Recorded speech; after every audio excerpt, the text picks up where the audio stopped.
උන්වහන්සේ ජනතාව දැක මොවුන් එඬේරුකු නැති බැටළුවන් මෙන් දුක් ගැහැට විඳිමින් සිටින බැවින් ඔවුන්ට අනුකම්පා කළසේක. සමහර වෙලාවට අපිත් සීසීකඩ යන මංමුලා වෙච්ච අතරමං වෙච්ච බැටළුවෝ වගේ.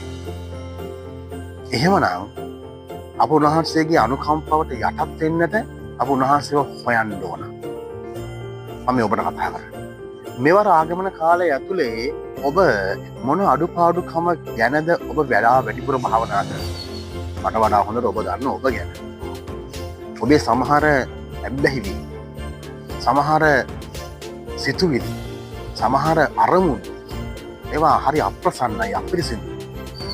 සමාජයට ඔබ බොහොම ධාර්මිකයිසේ පෙනෙන්න පුළුවන්. ඒත් ඔබේ අභ්‍යන්තරයේ තිබෙන කපටි සිතුවිලි, රැවටිලි සිතුවිලි වලින් මිදෙන්න මේ ආගමන කාලයේදී හොඳ සූදානමක් ඇති කරගන්න. ජේසුව ඔබේ ගෙදරට, ඔබේ හදවතට පිළිගන්න නම් ඔබට සිදු වෙනවා සැබෑ පාපෝච්චාරණය කරගන්න. ඉතින් අද ඉරිදා දවසට කලින් පාපෝච්චාරණය කරගන්න. ඔබට දෙස් පිටයි.